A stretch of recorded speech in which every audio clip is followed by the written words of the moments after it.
মানুষ দুনিয়ার সমস্ত ধোঁকা সহ্য করে নেয়, আবার ভুলেও যায়, কিন্তু নিজের কাছের লোকের চালাকি আর ধোঁকাবাজি সারা জীবন মনে থেকে যায়।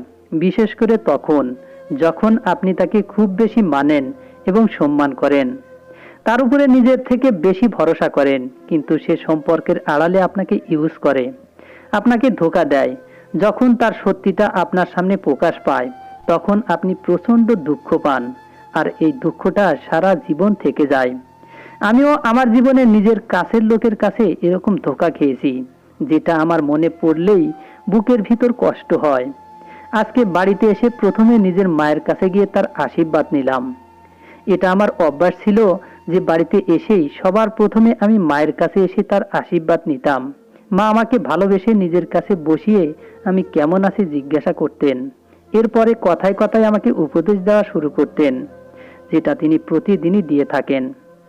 মা আমাকে বলতেন, বৌমাকে বিরক্ত করবি না, তার সাথে জোর জবরদস্তি করার চেষ্টা করবি না। বাবা, তার এখনো বয়স কম, বাচ্চা মানুষ। এই সম্পর্কটা বোঝার জন্য তার আরো কিছুটা সময় চাই, বাকি তুই নিজেই বুঝতে পারিস। আমি কি বলতে চাইছি, সে এখনো খুব ছোট, এই সম্পর্কের কষ্ট হয়তো এখনো সে সহ্য করতে পারবে না। মায়ের কথা শুনে আমার মাথা নিচু হয়ে গেল। মায়ের এই একই কথা প্রতিদিন শুনে আমি ভীষণ লজ্জায় পড়ে যেতাম। আমি একজন যুবক পুরুষ, সবকিছু বোঝার মতো আমার বয়স হয়েছে, কিন্তু জানি না আমার মা কেন আমাকে বিশ্বাস করতে পারে না। আজ অবধি আমি বুঝতে পারলাম না আমার মা কি চায়। তিনি নিজেই আমার বিয়ে একটা ছোট মেয়ের সাথে করিয়ে দিলেন, আর বিয়ের পর থেকে প্রতিদিন আমার মা আমাকে একই উপদেশ দিয়েই যাচ্ছেন যে নিজের বউয়ের কাছে যাবি না, ওর সাথে সম্পর্ক বানানোর চেষ্টা করবি না, ওকে কিছুটা সময় দে, যতক্ষণ না ও পুরো যুবতী হয়ে ওঠে, আর এখনই তাকে বিবাহিত সম্পর্কের বন্ধনে বাঁধিস না। এই সম্পর্ককে নিবানোর জন্য ও এখনো খুব ছোট। মায়ের এই কথাটা খুব অদ্ভুত লাগতো। যে মেয়ের বিয়ে হয়ে গেছে, যার বাড়ির লোকেরা তার বিদায়ও দিয়ে দিয়েছে, তাকে আমার মা এত ছোট প্রমাণ করত, যেন সে কয়েক বছরের বাচ্চা মেয়ে। আমি প্রতিদিনের মতো মাথা নিচু করে বসে রইলাম। তারপর যখন নিজের ঘরে গেলাম, তখন আমার স্ত্রী মাথা নিচু করে ঘর থেকে বেরিয়ে গেল। আমি কিছুটা অবাক হতাম। আমি ওর স্বামী, কোনো পরপুরুষ না, কিন্তু ও সবসময় আমাকে দেখে সংকুচিত হয়ে থাকতো। যখন আমি ঘরে ঢুকতাম, তখনই ও ঘর থেকে বেরিয়ে যেত। হ্যাঁ, আমি মানছি ওর বয়স কম, কিন্তু এতটাও না যে ও আমার সাথে বসে দুই চারটা কথাও বলতে পারবে না। যদি ওর বিবাহিত সম্পর্ক শুরু করার জন্য সময় চাই, তাহলে আমি সেটাও দিতে প্রস্তুত। কিন্তু ও তো ভুল করেও আমার সাথে কথা বলে না। আমার বউয়ের নাম ডিম্পল, ওর বয়স এখন 16 বছর আর আমার বয়স 24। আমি মানছি ওর বয়স কম, কিন্তু আমিও কোনো অশিক্ষিত অসভ্য লোক না যে ওকে কোনো কষ্ট দেব। আমার স্ত্রী হওয়ার পরেও ও নিজেকে আমার সামনে লুকিয়ে রাখতো। এখন আমার মায়ের উপরে রাগ হচ্ছিল। এই সব কিছু আমার মায়ের কারণেই হয়েছে। তার প্রতিদিনের দেওয়া উপদেশ আমার বউয়ের মাথা খারাপ করে দিয়েছে, আর মায়ের উপদেশের কারণেই ও সবসময় আমার থেকে দূরে দূরে থাকতো। মাঝে মাঝে আমার মনে হতো ডিম্পল সত্যিই খুব অবুঝ মেয়ে, যে এইসব ব্যাপারে কিছুই বোঝে না। আমি জবরদস্তি করে ওকে বিরক্ত করা বা ওকে হাত লাগানোর চেষ্টা করতাম না। তবুও ও আমাকে দেখে খুব ঘাবড়ে যেত। রাতে আমরা দুজনে একই ঘরে ঘুমাতাম, আর নিজের বউকে এত কাছে দেখে মাঝে মাঝে রাতের বেলা আমার ঘুম আসতো না। কিন্তু মাকে দেওয়া কসমের কারণে ওকে হাতও লাগাতে পারতাম না। আমার মায়ের কথা মতো আমার বউকে কমপক্ষে 2 বছরের সময় দেওয়া উচিত। ওর বয়স 18 বছর না হওয়া পর্যন্ত আমি যেন ওর সাথে কোনো সম্পর্ক না বানাই। একটা কথা আমি কিছুতেই বুঝতে পারতাম না, যে যদি আমি ওর সাথে সম্পর্কই বানাতে না পারি, তাহলে আমার মা ওর সাথে আমার বিয়ে কেন দিয়েছিলেন। কয়েক বছর অপেক্ষা করে তারপরে না হয় এই বিয়ে করতাম। আমার মনে আছে, বাসর রাতে আমার মা আমাকে নিজের কাছে ডেকে বলেছিলেন, একে সামলিয়ে রাখিস, এখনো তোর বউ খুব ছোট, একে কিছুটা সময় দে, যাতে ও মন থেকে এই সম্পর্কের জন্য তৈরি হতে পারে। সেই সময় আমি অবাক চোখে মায়ের দিকে তাকিয়ে রইলাম, কারণ আমার বিয়ে আমার মায়ের ইচ্ছা মতোই হয়েছিল। এই রাতের কথা ভেবে আমি না জানি কত স্বপ্ন আমার চোখে সাজিয়ে রেখেছিলাম। আমার মন উতলা হয়ে উঠেছিল নিজের স্ত্রীকে কাছে পাওয়ার জন্য, আর আমার মা আমার সমস্ত স্বপ্ন ভেঙে চুরমার করে দিল। আমার মুখে চিন্তার ছাপ দেখে আমার মা আমাকে বোঝাতে লাগলো যে তপন, চিন্তা করিস না, ব্যাস কিছুদিনের ব্যাপার।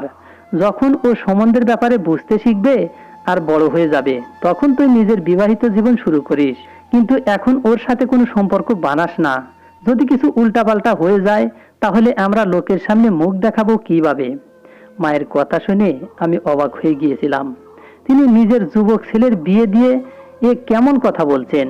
আমি একটা যুবক পুরুষ, আমারও কিছু চাহিদা আছে, নিজেকে কন্ট্রোল করব কিভাবে? আমি মায়ের দিকে অবাক চোখে তাকিয়ে বললাম, যদি আমার স্ত্রী এখনো যুবতী না হয়ে থাকে আর শারীরিকভাবে এই সম্পর্কের জন্য তৈরি না থাকে, তাহলে এরকম মেয়ের সাথে আমার বিয়ে দিলে কেন? দুনিয়াতে কি মেয়ের অকাল পড়েছিল? আমি একটা যুবক পুরুষ, কোনো ছোট বাচ্চা না যে নিজের স্ত্রী বড় হওয়ার অপেক্ষা করব। আমার কথা শুনে আমার মা লজ্জিত হয়ে বলল, সমস্যায় পড়েই এই বিয়ে তাড়াতাড়ি দিতে হয়েছে। মেয়েটা সুন্দরী আর সরল, কিন্তু অনাথ।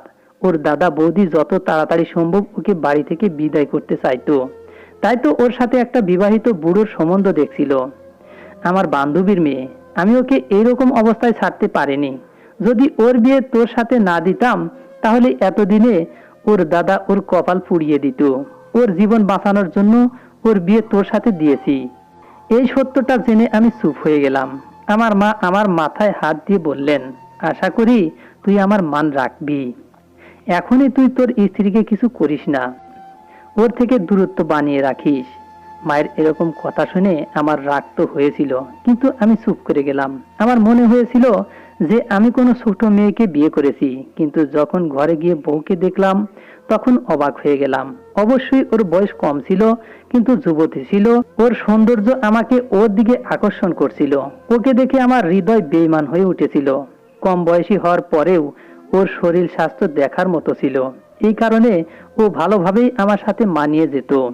কিন্তু আমি আমার মায়ের কথা মনে করে খুবই কষ্টেই নিজেকে কন্ট্রোল করলাম, না হলে ডিম্পলের সৌন্দর্য তো আমাকে পাগল করেছিল। আমি ওর পাশে বসলে ও খুব ভয়ে ভয়ে আছে বলে মনে হলো, তাই ওকে বললাম, চিন্তা করো না, আমি তোমার কোনো ক্ষতি করব না, আমাকে ভয় পাওয়ার দরকার নেই। আমি ওর হাত ধরে নিলাম, যেটা একদম ঠান্ডা হয়েছিল আর কাঁপছিল। আমি অনুভব করতে পারছি যে ওর চোখে জল এসে গেছে, ওর গোলাপি মুখ ভয়ের কারণে সাদা হয়ে গেছে।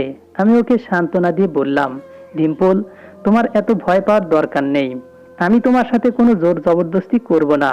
আমি অবাক হয়ে ভাবছিলাম যে ও আমাকে দেখে এতটা ভয় কেন পাচ্ছে। ওর চোখে মুখে ভয় পরিষ্কার বোঝা যাচ্ছিল। যদিও আমি কোনো অসভ্য ইতর টাইপের মানুষ না, সবেমাত্র কিছুদিন আগেই আমি চাকরি পেয়েছি, আর আমার মা হঠাৎ করেই আমার বিয়ে দিয়ে দিলেন। আমি তো এই হঠাৎ বিয়ের কথা শুনে হতভম্ব হয়ে গিয়েছিলাম। আমার ছোট ভাই পড়াশোনার জন্য আমেরিকায় আছে, মাও ওর জন্য অপেক্ষা করেনি। এই সময় সেখানে ওর পরীক্ষা আছে, আর এদিকে আমার বিয়ের তোড়জোড় চলছে। আমি আমার ভাইয়ের কাছে ফোন করে ক্ষমাও চেয়েছিলাম। তখনও ও আমাকে বলেছিল, কোনো ব্যাপার না দাদা, আমি সব জানি, কিন্তু পরীক্ষা আছে বলে আমি আসতে পারি না। সামনের পুরো মাস আমি খুব ব্যস্ত থাকব। তুমি বিয়ে করে নিজের বিবাহিত জীবন এনজয় করো, আমাকে নিয়ে চিন্তা করার কোনো দরকার নেই।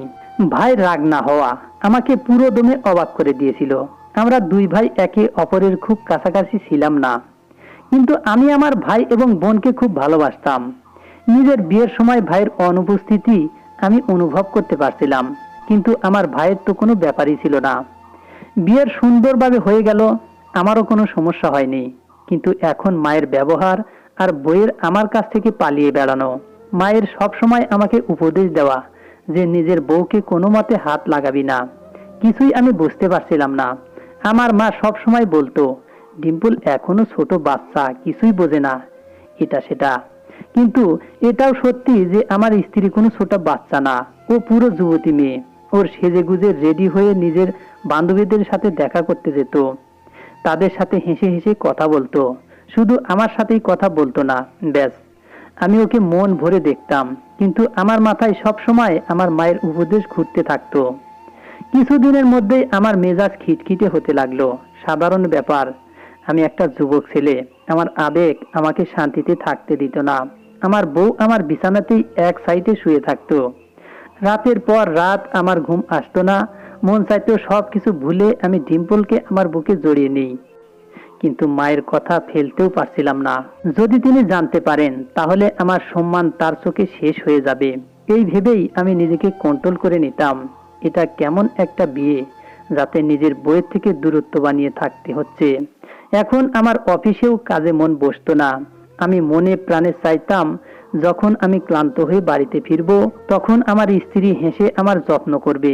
রাতে যখন ক্লান্ত হয়ে ঘুমাবো তখন সমস্ত ক্লান্তি ভুলে ওর সাথে শান্তিতে ঘুমাবো। আমার মন চাইতো যখন ও সেজেগুজে রেডি হয় তখন আমিও ওর প্রশংসা করি, ওর জন্য ফুল চুড়ি নিয়ে আসি। কিন্তু আমাদের মধ্যে এরকম কোনো সম্বন্ধই নেই। যদি আমি ভুল করেও ওর জন্য কোনো গিফট নিয়েও আসতাম বা কখনো ওর প্রশংসা করে দিতাম তখন ও এমন ঘাবড়ে যেত যেন আমি কোনো অপরাধ করে ফেলেছি। ওর সুন্দর মুখের উপরে ভয়ের ছাপ স্পষ্ট ফুটে উঠত আর তাড়াতাড়ি করে দৌড়ে আমার কাছ থেকে পালিয়ে যেত। এই সব কিছু খারাপ লাগতো। তাই আমি ডিম্পলকে ওর অবস্থাতেই ছেড়ে দিলাম। কিন্তু চাইলেও আমি ওকে অদেখা করতে পারছিলাম না। আমরা একই ঘরে থাকতাম, একই বিছানাতে ঘুমাতাম। আমার জন্য এই সব কিছুই খুব মুশকিলে ছিল। ডিম্পল এমন মেয়ে যাকে দেখে ভালো ভালো ছেলেরাও ইমান হেলে যাবে। আমি তো তবুও ওর স্বামী। ও যখন সেজেগুজে থাকতো তখন আমার চোখে ওর দিক থেকে সরতই না। আমার এইভাবে তাকানো আমার মাও বুঝতে পেরে যেত আর আমাকে ফাঁকা পেয়ে বলতো, তপন, এটা কি রকম ব্যবহার আমি দেখছি যে তুই ডিম্পলের দিকে একটু বেশি নজর দিতে শুরু করেছিস। তুই কি আমার কথা ভুলে গেছিস? মায়ের কথা শুনে আমি লজ্জায় পড়ে যেতাম। মাকে খুব ভালোবাসতাম, তাই মায়ের কথা অমান্য করে কিছু করতে পারছিলাম না। তাই আমি মাকে বললাম, যদি তুমি আমাকে ডিম্পলের থেকে আলাদাই রাখতে চাও তাহলে আমার বিয়ে কেন ওর সাথে দিলে? আর যদি আলাদাই রাখতে হয় তবে ওকে তোমার ঘরে শোয়াও, আমার ঘরে ওকে পাঠিও না। আমার নিজের উপর কন্ট্রোল করতে খুব অসুবিধা হয়। আমার মাও অদ্ভুত। আমি ওকে দেখতে পারবো না, আমি কিছুই করতে পারবো না। যখন আমি অফিস থেকে ক্লান্ত হয়ে বাড়ি ফিরতাম তখন ও রান্নাঘরে কাজে ব্যস্ত থাকতো আর খাবার খেয়ে ঘরে এসে ওকে এক পলক দেখার জন্য আমি ঘন্টার পর ঘন্টা অপেক্ষা করতে থাকতাম। কিন্তু ও ঘরে আসতো না। ক্লান্ত শরীরে অপেক্ষা করতে করতে যখন আমি ঘুমিয়ে পড়তাম তখন ও চুপচাপ এসে বিছানার এক কোণে শুয়ে পড়তো। জীবন এরকমই বোর ভাবে কাটছিল। একবার আমি নিজের উপরে কন্ট্রোল করতে না পেরে ঘুমন্ত অবস্থায় আমার হাত ওর বুকের উপরে লেগেছিল আর সঙ্গে সঙ্গে আমার হৃদয়ে আগুন লেগে গিয়েছিল। আমার হৃদয়ের ধুকপুক অনেক বেড়ে গিয়েছিল। নিজের উপরে কন্ট্রোল করা খুব মুশকিল হয়ে গেল। আর হঠাৎ করেই আমি ওকে টেনে আমার বুকের সাথে জড়িয়ে নিয়েছিলাম আর ওকে চুমো দিয়ে ফেলেছিলাম। আমার এই ব্যবহারে ও ধরপড় করে উঠে বসে পড়ল। যা কিছু হয়েছিল সেটা হঠাৎ করেই হয়ে গিয়েছিল আর এতেই ও চিৎকার চেঁচামেচি করতে শুরু করে দিল। চিৎকারের আওয়াজ শুনে আমার মাও ঘরের মধ্যে এসে পড়ল আর আমাকে হাজারটা কথা শুনিয়ে দিল। বলতে লাগলো, তোর লজ্জা করে না? আমি তোকে কতবার বুঝিয়েছি যে ও এখনো ছোট বাচ্চা, ওকে কিছুটা সময় দে। কিন্তু তোর নিজের উপর একটুও কন্ট্রোল নেই। এইবার আমারও রাগ এসে গেল। আমি বললাম, মা, তুমি আমাকে আর ডিম্পলকে বিয়ে দিয়েছিলে কেন? নিজের স্ত্রীকে কাছে পাওয়ার ইচ্ছা একটা ন্যাচারাল ব্যাপার যেটা আমার ভিতরে জেগে উঠেছিল। আমি কোনো অন্যায় কাজ করিনি। আমার মা এটা জানতো না যে স্বামী স্ত্রীর মধ্যে এইভাবে নাক গলানো উচিত না। এই ব্যাপারটা আমাকে রাগিয়ে দিয়েছিল, কিন্তু আমি চাইলেও আমার মাকে কিছু বলতে পারতাম না। তাই রেগে ছাদের উপরে চলে গেলাম। সেই রাতে আমার মা আমার ঘরেই ডিম্পলের কাছে শুয়ে পড়েছিল। আমি আমার মায়ের কারণে নিজের স্ত্রীর কাছ থেকে নিজের হক আদায় করতে পারছিলাম না, আর না তো ডিম্পলকে তার হকের ভালোবাসা দিতে পারছিলাম। আর যদি দেওয়ার চেষ্টাও করতাম তাহলে ও চিৎকার চেঁচামেচি জুড়ে দিত। জানি না ডিম্পলের কি প্রবলেম ছিল, আজ অবধি ও আমার সাথে কোনো কথাও বলেনি, যাতে আমি ওর ভিতরে ভয়কে বের করতে পারতাম। সময় এভাবেই কেটে যাচ্ছিল আর দিন দিন ডিম্পল আরো বেশি সুন্দরী হচ্ছিল। রাতে একবার যখন আমি ঘুমিয়ে আসি ভেবে ডিম্পল ঘরের মধ্যে এসে বিছানায় শুয়ে পড়ল, সেই সময়ে আমি লাইট জ্বালিয়ে দিলাম। আমাকে জেগে থাকতে দেখে ও একদম চটপট উঠে বসে গেল। আমি বললাম, ডিম্পল, তোমার সাথে আমার কিছু কথা আছে। কিন্তু ও বলতে লাগলো, তোমার সাথে আমার কোনো কথা বলার নেই, প্লিজ তুমি শুয়ে পড়ো আর আমাকেও ঘুমাতে দাও। আমি বললাম, ডিম্পল, আমার ঘুম আসছে না। আমাদের বিয়ে এতদিন হয়ে গেছে আর আমি তোমার সাথে 2 মিনিটও ঠিকভাবে কথা বলিনি। ঠিক আছে, আমরা এখনই বিবাহিত সম্পর্কে শুরু করব না, কিন্তু কমপক্ষে তুমি আমার সাথে কথা তো বলতে পারো, আমার সাথে বন্ধুত্ব তো করতে পারো। আমার কথা শুনে ও আমার দিকে তাকালো। ওর চোখে এখন ভয় ছিল না, কিন্তু অবাক ভাব ছিল। আমি কিছুটা ওর দিকে এগিয়ে গেলাম, তখনই ও সরে দূরে গিয়ে বসলো। আমি বললাম, তুমি কেন আমাকে এতটা ভয় পাও? ও আমার কথার উত্তর না দিয়ে বলল, আমার কাছে এসো না। আমি বললাম, কিন্তু কি কারণে আমি তোমার কাছে আসবো না? তোমার মন কি কখনো আমার সঙ্গ পেতে চায় না? যতটা আমি জানি, সব মেয়েই নিজের জীবন সঙ্গী সঙ্গ পাওয়ার জন্য ব্যস্ত হয়ে থাকে। সব মেয়েরই ইচ্ছা হয় নিজের জীবন সঙ্গীর বুকে মাথা রেখে শুতে। তোমার কি এরকম ইচ্ছা হয় না? আমার এরকম কথা শুনে ওর লজ্জায় লাল হয়ে গেল। সুযোগ বুঝে আমি ওর হাত ধরে নিলাম আর বললাম, ডিম্পল, আমার উপর বিশ্বাস করো, আমি কোনো অভদ্র ইতর টাইপের লোক না। আমি তোমার কোনো ক্ষতি করব না। কথা বলতে বলতে ধীরে ধীরে আমি ওর কাছে যেতে লাগলাম। ও আমার সঙ্গ পেয়ে নরম হতে লেগেছিল, কিন্তু এর আগে আমার দুষ্টুমি বেড়ে যেত। তখনই দরজায় জোরে জোরে খটখটের আওয়াজ হলো। আমি জানতাম আমার আশায় ছাই দিতে আমার মাই এসেছে। আমি দরজা খুলে দেখলাম আমার মা দরজায় দাঁড়িয়ে আছে। তার চোখ মুখ রাগে ফুটে উঠেছিল। তিনি বলতে লাগলেন, তোদের ঘরের লাইট এখনো অবধি জ্বলছে কেন? তোরা এখন অবধি ঘুমাসনি? আর তোদের ঘর থেকে কথা বলার আওয়াজ আসছিল, এই কারণে আমি তোদের দরজা ধাক্কালাম। এরপরে মা ডিম্পলকে বললেন, তুমিও এখন অবধি জেগে আসো? আর তোমরা দুজনে নিজেদের মধ্যে কি কথা বলছিলে? আমি বললাম, মা, আমি তোমার উপদেশ ভুলিনি, কিন্তু তোমার এইভাবে রাতের বেলা আমার ঘরে আসা উচিত হয়নি। মা প্রচন্ড রেগে বলতে লাগলেন, তুই তো চুপ করেই থাক। তারপরে তিনি ডিম্পলের কাছে গিয়ে বলতে লাগলো, চুপচাপ নিজের বালিশ উঠাও আর সোফায় গিয়ে শুয়ে পড়ো। আর আমার কথা তোমরা দুজনে মনে রেখো, ভুল করে একে অপরের কাছে যাবে না। যদি এরকম কিছু আমি শুনি, তাহলে আমার থেকে খারাপ কেউ হবে না। এটা বলেই তিনি ঘর থেকে বেরিয়ে গেলেন। আর ডিম্পল নিজের বালিশ নিয়ে সোফায় গিয়ে শুয়ে পড়ল। আমি ভাঙা হৃদয়ে সেখানেই বিছানায় শুয়ে পড়লাম। মায়ের আমাকে নিয়ে যে প্রবলেম আমি বুঝতে পারছি না। এখন তো মা আমার সাথে ডিম্পলের বাইরে যাওয়া আসাও বন্ধ করে দিলেন। তার বক্তব্য ছিল, ডিম্পল এত ছোট আর তুই পুরো যুবক, তোর সাথে ওকে একদমই মানায় না। তোদেরকে লোকেরা একসাথে দেখলে আমাকে কথা শোনাবে। আপনি এই বাচ্চা মেয়ের সাথে এত বড় জোয়ানমর্দ ছেলের বিয়ে কিভাবে দিলেন? এই কারণে তুই ডিম্পলকে নিয়ে কোথাও বাইরে যাবি না। মায়ের কথা শুনে ডিম্পলও মায়ের হাতে মাথা মিলাতে লাগলো। এখন তো ডিম্পল আমার সাথে কোথাও বাইরেও যায় না। এদিকে আমার বন্ধু বান্ধব আমার মজা উড়াতে লাগলো যে তুই তোর বউয়ের কথায় উঠবোস করিস। তোর এতটুকু হিম্মত নাই যে তাকে নিজের সাথে বাইরে ঘুরতে নিয়ে যেতে পারিস। আমি একদিন রেগে ডিম্পলকে বললাম, রেডি হয়ে থেকো, তোমাকে আমার বন্ধুর বাড়িতে নিয়ে যাব। আমার বন্ধু অনেকদিন ধরে তার বাড়িতে পার্টি করতে ডাকছে। আজকে আমি কোনো বাহানা শুনবো না। আমি ওকে এই কথা বলে নিজে চান করতে চলে গেলাম, কিন্তু ফিরে এসে দেখলাম ও ঘর থেকে উধাও। আমি রেগে বাইরে বেরিয়ে দেখলাম ডিম্পল মায়ের পাশে চিন্তিত হয়ে বসে আছে, আর আমার মা না জানি ওকে কি বোঝাচ্ছেন। আমি যখন সামনে গেলাম, তখন আমার মা আমাকে ডেকে রাগী স্বরে বললেন, তোকে কতবার বলেছি যে এর সাথে জবরদস্তি করার চেষ্টা করবি না। এ এখনো বাচ্চা মানুষ, অপরিচিত বাড়িতে গিয়ে ঘাবড়ে যাবে। আমার এখন ডিম্পলের উপর রাগ হচ্ছিল।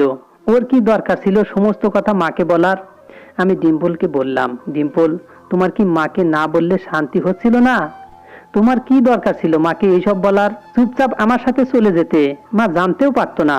আমার কথা শুনে মা আমার উপরে আরো রেগে গেল, কিন্তু এইবার আমি মায়ের রাগের পরোয়া না করে বললাম, মা, ডিম্পল আমার স্ত্রী, আমি ওকে একলা ছাড়বো না। ওখানে গিয়ে ওর কোনো অসুবিধা হবে না। কুনাল আমার খুব ভালো বন্ধু। মা আমার রাগ দেখে কিছুটা নরম হয়ে বলল, বাবা, বোঝার চেষ্টা কর। আমি বাধ্য হয়ে ডিম্পলের বিয়ে তোর সাথে দিয়ে দিয়েছি। আমি চাই তুই কিছু সময়ের জন্য এই কথা ভুলে যা যে তোর কোনো বউ আছে। তুই কি কিছুদিন অপেক্ষা করতে পারবি না? আমার মায়ের কথা শুনে আমি হতভম্ব হয়ে গেলাম। আমার মা নিজেই আমাকে বিয়ে দিয়ে এখন বলছে যে তুই নিজেকে অবিবাহিত মনে কর।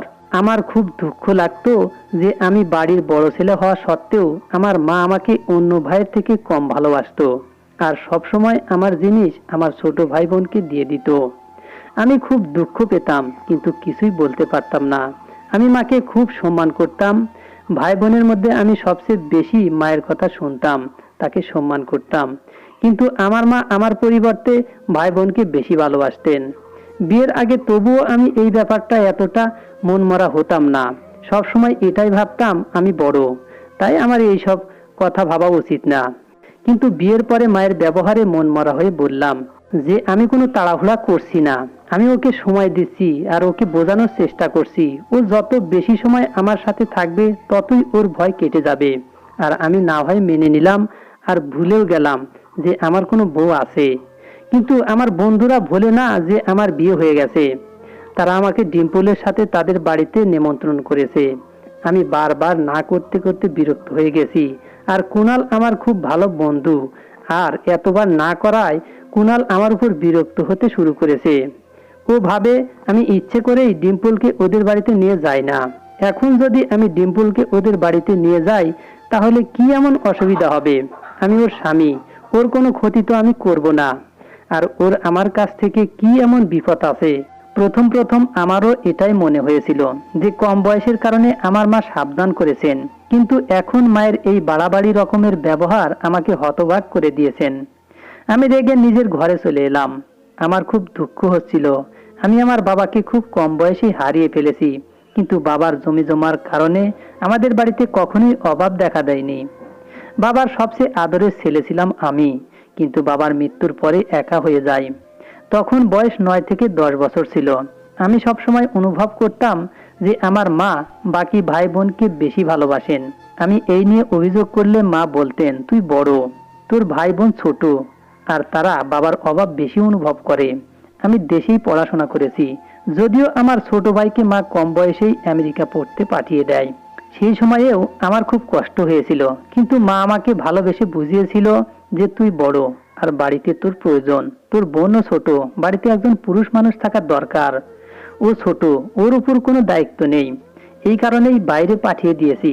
আমিও এটা ভেবে চুপ হয়ে গিয়েছিলাম যে আমি বড় আর বাড়িতে আমার প্রয়োজন। কিন্তু মায়ের ব্যবহার দিন দিন খারাপ হতে থাকলো। বিয়ের পরে তো মা অদ্ভুত অদ্ভুত কাণ্ড করতে লাগলো। ডিম্পলের উপরেও আমার রাগ হতো। আমি ওর স্বামী, আমার কারণে ও এই বাড়িতে আছে, কিন্তু ও সব সময় আমার মায়ের আঁচল ধরে বসে থাকে। সামান্য একটা নিমন্ত্রণের কারণে মা আর ডিম্পলের ড্রামা আমাকে বড় সমস্যায় ফেলে দিয়েছে। আমি রেগে মেগে বাড়ি থেকে বেরিয়ে বন্ধুর বাড়িতে চলে গেলাম। আমার বন্ধু অবাক হয়ে বলল, বৌদিকে নিয়ে আসিসনি কেন? তার জন্যই তো আমরা সব ব্যবস্থা করেছিলাম। আমি লজ্জিত হয়ে ওকে বললাম, ডিম্পলের শরীর ঠিক নেই, তাই একাই চলে এসেছি। আমার বন্ধু আমার দিকে সন্দেহের চোখে দেখতে লাগলো। ও আমাকে বাইরে ডেকে নিয়ে বলল, সিরিয়াসলি বল, সমস্যা কি? প্রথম প্রথম আমি ওকে এড়িয়ে যাওয়ার অনেক চেষ্টা করলাম, কিন্তু ও হয়তো আমার চোখের সত্যিটা দেখে ফেলেছিল যে নিশ্চয় আমার কিছু না কিছু সমস্যা আছে। কুনাল বলতে লাগলো, আমি কিছুটা তো বুঝতে পেরেছি যে তোর বিয়ে নর্মাল চলছে না, কিছু না কিছু সমস্যা চলছে। এখন তোকে খুশি থাকতে দেখি না। আমি আমার বন্ধুর প্রশ্নে মাথা নিচু করে নিলাম। ওর কথায় বেশি সময় চুপ করে থাকতে পারলাম না। আমি বিয়ে নিয়ে খুশি ছিলাম না, এখন এই বিয়ে আমার বোঝা হয়ে উঠেছে। বন্ধুর প্রশ্নে আমার ভেতরের রাগ ফেটে বেরিয়ে এলো, যেটা আমি এতদিন নিজের ভিতরে চেপে রেখেছিলাম। আমি আমার মা আর ডিম্পলের ব্যাপারে ওকে সবকিছু বলে দিলাম। আমার বন্ধু অবাক হয়ে বলতে লাগলো, আমি তোর মায়ের কথা শুনে হতবাক হচ্ছি। ও আরো বলল, আন্টির তো উচিত ছিল তোর স্ত্রীকে বোঝানো, উল্টে তিনি ভাবিকে তোর থেকে দূর করছেন। আমি চুপচাপ বসে ওর কথা শুনতে থাকলাম। এরপরে আমার বন্ধু বলল, তোর অবস্থা দেখে আমার হাসি পাচ্ছে, আমার রাগও হচ্ছে। কেমন পুরুষ তুই, এক বিছানায় শুয়ে থেকেও এখনো অবধি হাতও লাগাসনি। আমি তো এখনো বিশ্বাস করতে পারছি না তুই কিভাবে এত রাত তাকে ছাড়া কাটিয়ে দিলি। ও হেসে বলতে লাগলো, তুই নিজেই বলিস যে তোর স্ত্রী ছোট, কিন্তু তুই নিজের ছোট স্ত্রীকে সামলাতে পারছিস না। আমি কুনালকে বললাম, তুই নিজেও বিবাহিত, আমাকে কিছু বুদ্ধি পরামর্শ দে। আমি কি এমন করব যাতে আমার স্ত্রী নিজেই আমার সঙ্গ পাওয়ার জন্য ব্যাকুল হয়ে পড়ে আর আমার কাছে আসে। কিন্তু কুনাল আমাকে একটা অদ্ভুত বুদ্ধি দিতে লাগলো। আমি ওর এই কথা শুনে ঘাবড়ে গেলাম আর তাড়াতাড়ি করে বললাম, আমি এরকম করতে পারবো না। ও আমাকে বলল, যদি তুই এরকমই ভয় পেতে থাকিস তাহলে তোর স্ত্রীও এরকমই ঢং দেখাতে থাকবে। সে এখন বিবাহিত যুবতী, কোনো বাচ্চা মেয়ে নয়। তোর মায়ের কাণ্ড দেখে তো মনে হচ্ছে তিনি তোকে সারা জীবনে কুমার বানিয়ে রেখে দেবেন। আমি ভাবতে ভাবতে বাড়িতে ফিরে এলাম। ঘরে ঢুকে দেখি ডিম্পল ঘুমিয়ে আছে। আমি ওর দিকে এক নজরে তাকিয়ে থাকলাম। এখন আমি নিজের উপরে কন্ট্রোল করতে পারছিলাম না। আমাদের বিয়ে 3 মাস হয়ে গেছে। বিয়ের পরে দিন দিন সৌন্দর্য বাড়ছিল। ঘরে হালকা আলোয় ডিম্পলের মাতাল করা চেহারা আমাকে পাগল করতে লাগলো। আমি তাড়াতাড়ি করে ঘর থেকে বেরিয়ে গেলাম। মা আমারই অপেক্ষা করছিলেন। আমাকে দেখে বললেন, এত সময় লাগলো তোর ফিরে আসতে? আমি মাকে জিজ্ঞাসা করলাম, তুমি খাবার খেয়েছো? মা বলল, হ্যাঁ আমি খেয়ে নিয়েছি। তোর বউ খাবার খেয়ে এত তাড়াতাড়ি করছিল যে আমাকে দুধ দিতেও ভুলে গেছে। আমি এখন ওষুধ খাইনি। আমি তাড়াতাড়ি করে উঠে দাঁড়ালাম আর বললাম, আমি তোমার দুধ গরম করে দিচ্ছি, তুমি ঔষধ খেয়ে আরাম করে শুয়ে পড়ো। মা আমাকে আশীর্বাদ দিতে লাগলো। বন্ধুর প্ল্যান অনুযায়ী আমি দুধে ঘুমের ঔষধ মিশিয়ে সেই দুধ মাকে দিয়ে দিলাম। আমার মা দুধ খেলো আর তাড়াতাড়ি করে ঘুমিয়ে পড়লো, কেননা দুধে ঘুমের ঔষধ মিশিয়ে দিয়েছিলাম। এরপরে আমি আরামসে ডিম্পলের কাছে গেলাম। আমাকে ওর কাছে আসতে দেখে ও ঘাবড়ে গেল, সব সময়ের মতো ভয় পেয়ে গেল আর আমার থেকে দূরে সরতে লাগলো আর মা মা বলে ডাকতে লাগলো। আমি ওর মুখে হাত রেখে দিলাম।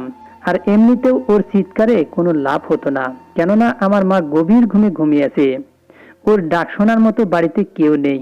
ধীরে ধীরে আমি নিকট হতে লাগলাম আর বললাম, ডিম্পল, তুমি আমার স্ত্রী, আমাকে দেখে তোমার ভয় পাওয়ার কোনো দরকার নেই। কিন্তু ও আমাকে নিজের কাছ থেকে সরিয়ে দেওয়ার চেষ্টা করছিল, কিন্তু আজকে আমি ডিম্পলের কোনো কথাই শুনলাম না। আমি ওর কাঁপতে থাকা শরীরকে আমার বুকে জড়িয়ে নিলাম আর ওকে বিশ্বাস করালাম যে আমি তোমার কোনো ক্ষতি হতে দেব না। ধীরে ধীরে আমি ওকে আমার ভালোবাসার অনুভব করাতে লাগলাম আর ও আমার বুকের মধ্যে ধীরে ধীরে নরম হতে লাগলো। এখন ও নিজেকে ছাড়ানোর চেষ্টা বন্ধ করে দিয়েছে আর যখনই ও নিজেকে ঢিলা ছেড়ে দিল, আমিও আমার বুকের সাথে ওকে চেপে ধরলাম। সেই রাতে আমি ওর কাছ থেকে আমার হক আদায় করলাম। আমাদের মধ্যে সেই সব কিছুই হয়ে গেল যেটা অনেক আগেই হয়ে যাওয়া উচিত ছিল। বিয়ের 3 মাস পরে আজকে আমার বাসর রাত হয়েছে। আমার ভালোবাসা পেয়ে ওর ভেতরে সমস্ত ভয় কেটে গেছে। এরপরে যে কথা ও আমাকে বলল তাতে যেন আমার মাথায় আকাশ ভেঙে পড়ল। আমি বুঝতে পারলাম ও কেন আমাকে ভয় পেত আর কেনই বা আমার থেকে দূরে দূরে থাকতো। সকালে উঠে দেখলাম ডিম্পল চুপচাপ বসে আর মা রেগে লাল হয়ে আছেন। আমি কোনো অপরাধ করিনি, কিন্তু তবুও আমি টেনশনে পড়ে গেলাম। মা বললেন, আমি তোকে মানা করেছিলাম, তারপরেও তুই ডিম্পলের সাথে জোর জবরদস্তি কেন করলি? আমার মা রাগে ছটফট করতে থাকলেন আর ডিম্পল মুখে দুঃখের ছাপ নিয়ে বসে আছে। যদিও রাতের বেলা তো ওর মুখে খুশি ফুটে উঠেছিল। জানি না এখন আমার মা ওকে কি এমন পাঠ পড়িয়েছেন যে এখন ওর মুখে দুঃখ দেখা যাচ্ছে। ডিম্পল মাকে বলতে লাগলো যে আমার সাথে জোর জবরদস্তি করেছিল। আমি নিষেধ করেছিলাম, কিন্তু আমার নিষেধ করা সত্ত্বেও তখন আমার কথা শোনেনি। কিন্তু এরপরে যে কথা আমার মা বলল সেটা শুনে আমি হতভম্ব হয়ে গেলাম। চোখ তুলে নিজের মাকে দেখতে লাগলাম যে তিনি হয়তো ভুল করে এটা বলে ফেলেছেন। আমার মা বলতে লাগলেন, তুই এখনই ডিম্পলকে ডিভোর্স দিয়ে দে, তুই এই মেয়ের যোগ্য না। আমি এ কথা শুনে পাথরের মতো হয়ে গেলাম আর ডিম্পলও হতভম্ব হয়ে অবাক চোখে আমার আর মায়ের দিকে তাকিয়ে রইল। আমি বললাম, মা, আমি লজ্জিত। আমার ডিম্পলের অমতে এই কাজ করা ঠিক হয়নি, কিন্তু তুমি বিশ্বাস করো ডিম্পলও আমার সাথে খুশি ছিল। আমি ওকে কোনো কষ্ট দেইনি আর আমাদের সম্পর্কের জন্য এটা কোনো অপরাধ নয়। তাহলে কেন আমি ডিম্পলকে ডিভোর্স দেব? কিন্তু আমার মা নিজের কথায় স্থির হয়ে রইল আর বলল, তোকে ডিভোর্স দিতে বলছি, তুই ডিভোর্স দিয়ে দে। আমি তোর বিয়ে অন্য কোনো মেয়ের সাথে দেব যে তোর বয়সী হবে। ব্যাস, তুই একে ছেড়ে দে। আমি অবাক হয়ে রইলাম, কিন্তু আমার মা বারবার ডিভোর্সের কথা বলতে লাগলো। ডিম্পল কান্না করতে লাগলো, বলতে লাগলো, না না, এরকম করো না, প্লিজ আমাকে ডিভোর্স দিও না। এরপরে মাকে বলল, আমি আপনাকে কোনো অভিযোগ করার সুযোগ দেব না আর কখনো এরকম কাজ হতে দেব না। আমার ভুল হয়ে গেছে, প্লিজ আপনি আমাকে তালাক দিতে দেবেন না।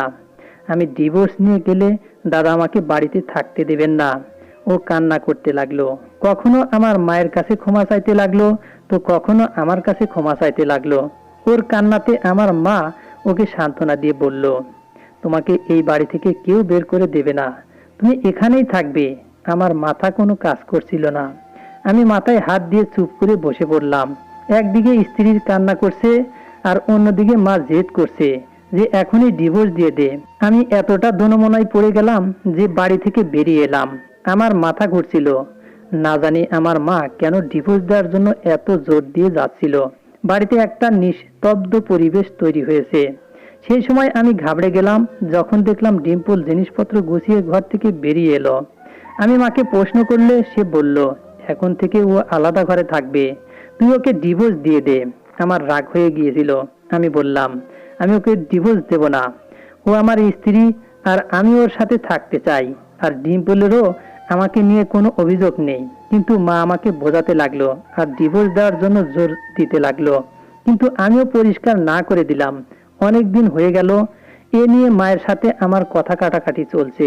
কিন্তু একদিন আমার স্ত্রী আর আমার সামনে আসেনি। সেই সময়েই আমার ভাই আমেরিকা থেকে ফিরে এসেছে। যখন ও এই ব্যাপারটা শুনলো তখন আমাকে বোঝাতে লাগলো যে এত ছোট মেয়ের সাথে এটাই প্রবলেম হয়। দেখ না, ওর যদি সামান্য জ্ঞান থাকতো তাহলে এই সামান্য ব্যাপার নিয়ে এত তামাশা হয়। তুই ওকে ডিভোর্স দিয়ে ওর থেকে নিজেকে বাঁচিয়ে নে। কিন্তু আমি আমার ভাইকে না করে দিলাম। প্রথমে হয়তো আমি ডিভোর্স দিয়ে দিতাম, কিন্তু এখন আমি ডিম্পলকে ছাড়তে পারবো না। আমাদের সম্পর্ক এখন দৃঢ় হয়ে গেছে আর আমি দেখেও নিয়েছি যে ও নিজে ডিভোর্স নিতে চায় না। আর ওদিকে মা আমার উপরে বিরক্ত হয়ে আছে। ভাই আমাকে বোঝাতে লাগলো যে তুই ডিম্পলকে ডিভোর্স দিয়ে দে। কিন্তু আমার জেদ চেপে গিয়েছিল। কোনো মতেই ডিম্পলকে ডিভোর্স দেব না। মা ওকে আটকে রেখেছিল, আমাকে ওর সাথে দেখা অবধি করতে দিত না। এখন বাড়ির লোকের ব্যবহার দেখে আমার রাগ হচ্ছিল। কেউই আমার সাথ দিচ্ছিল না। আমার ডিম্পলের সেই রাতে বলা কথা মনে পড়তে লাগলো। ও বলছিল, তোমার মা ঠিকই বলে যে তুমি খুব অসভ্য আর বদমাইশ, তোমার সাথে থাকা ঠিক না। তুমি মেয়েদের সম্মানের দিকে তাকাও না। তুমি আমার সাথেও জোর জবরদস্তি করেছো। তুমি সত্যিই ভালো মানুষ না। আমার খুশি নিয়ে তোমার কোনো চিন্তা নেই। ওর কথা ভেবে ভেবে আমি পাগল হচ্ছিলাম যে কেন আমার মা ডিম্পলকে আমার ব্যাপারে এসব কথা বলতো। একদিন আমার ভাই হতভম্ব হয়ে বলল, ডিম্পলকে ডিভোর্স দিয়ে বাড়ির শান্তি ফিরিয়ে আনো দাদা। কিন্তু আমি পরিষ্কারভাবে না করে দিলাম। তখন আমার ভাই মায়ের সাথে ঝগড়া করা শুরু করে দিল। আর ঝগড়া করতে করতে সব সত্যি কথা বেরিয়ে আসতে লাগলো। যে সত্যিটা ও আমাদের সামনে প্রকাশ করলো, এটা এমন একটা সত্য ছিল যেটা আমাকে হতভম্ব করে দেয়। আসলে আমার ভাই ডিম্পলকে ভালোবাসতো, কিন্তু পড়াশোনা করার জন্য ওকে বাইরে যেতে হয়। ও যাওয়ার আগে আমার মাকে মেয়ের ব্যাপারে সবকিছু বলে গিয়েছিল আর ডিম্পলও রাজি ছিল। কিন্তু হঠাৎ আমার শাশুড়ির মৃত্যু হলে ওর দাদা বৌদি তাড়াতাড়ি বিয়ে দিয়ে ঘর থেকে নামাতে চাইছিল। যখন আমার মা এই কথাটা জানতে পারলো তখন সে টেনশনে পড়ে যায়। এদিকে আমার ভাইও সেই সময় দেশে আসতে পারছে না। তাই সব সময়ের মতো মা আমাকে ব্যবহার করলো আর আমার বিয়ে ওই মেয়ের সাথে দিয়ে দিল। আমার মায়ের আসল উদ্দেশ্য ছিল আমাকে ডিম্পলের থেকে দূরে রাখা। আর যখন ছোট ভাই ফিরে আসবে তখন আমাকে দিয়ে ডিম্পলকে ডিভোর্স দেওয়ানো আর ডিম্পলের সাথে ওর বিয়ে দেওয়া। আমি এই সত্যটা জেনে পাথর হয়ে গেলাম। কোনো মা তার ছেলের সাথে কিভাবে এরকম করতে পারেন? এক ছেলের জন্য এক মা অন্য ছেলের ব্যবহার কিভাবে করতে পারেন? আমি আফসোসের সাথে মাকে জিজ্ঞাসা করলাম, তুমি এরকম কেন করলে মা? তখন আমার মা যা বলল সেটা আমার জন্য আরো বড় ঝটকা ছিল।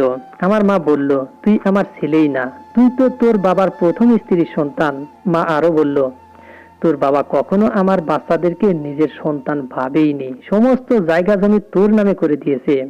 আমি কিভাবে তোকে ভালোবাসতাম? তোর কারণে আমার ছেলে ওর অধিকার থেকে বঞ্চিত হয়েছে। আমি ভাঙা হৃদয়ে মাকে দেখতে থেকে গেলাম। মা যেমনই ভাবুক না কেন, আমি তাকে সবসময় নিজের মাই ভেবেছিলাম। আমার বাবার সম্পত্তিতে আমার থেকে বেশি আমার ভাই বোনেরা এনজয় করেছিল। আমি আর এক মিনিটও মায়ের কাছে দাঁড়ালাম না, চুপচাপ উঠে ঘরের মধ্যে চলে গেলাম। তারপরে আমি ওই স্বার্থপর লোকদের ভালোবাসা আমার হৃদয় থেকে বের করে ফেলেছি। আমি জোর জবরদস্তি ডিম্পলের কাছে গেলাম আর ওকে জিজ্ঞাসা করলাম, ডিম্পল, তুমি বলো, তুমি আমার সাথে থাকতে চাও না আমার ভাইয়ের সাথে? যদি তুমি বলো তাহলে আমি তোমাকে ডিভোর্স দিয়ে দেব। ডিম্পল বলল, আমি তোমার সাথেই থাকতে চাই। ও বাচ্চা মেয়ে ছিল, আশ্রয় চাইতো। যে লোক ওকে বিপদের সময় আশ্রয় দিয়েছিল ও তার কথাই শুনে চলছিল। তাই তো ও আমার মায়ের কথাই এসে গিয়েছিল। আমার মা ওর মাথায় আমার ব্যাপারে অনেক খারাপ কথা ঢুকিয়ে দিয়েছিল। তাই তো ও আমাকে দেখে ভয় পেত। আমি ডিম্পলকে নিয়ে একটা আলাদা বাড়িতে শিফট হয়ে গিয়েছি। ভাই বোনদের খরচ এখনো পাঠাই, কিন্তু অনেক চেষ্টা করেও তাদের প্রতি নিজেদের মনকে বদলাতে পারিনি। এখন সৎ মা এবং ভাই বোনদের সাথে কখনো দেখা করি না, কারণ তারা সারা জীবন শুধু আমায় ব্যবহারই করেছে। আমি খুব খুশি যে ভগবান আমাকে স্ত্রী রূপে খুব সুন্দর একটা গিফট দিয়েছেন। এখন আমার স্ত্রী ডিম্পল আমার খুব খেয়াল রাখে এবং আমার সমস্ত কথা মেনে চলে, আর আমিও ওকে খুব বেশি ভালোবাসি। বন্ধুরা, আমাদের এই গল্পটি যদি ভালো লেগে থাকে, লাইক, কমেন্ট, শেয়ার ও সাবস্ক্রাইব করে আমাদের পাশেই থাকবেন। ধন্যবাদ সবাইকে, ভালো থাকবেন।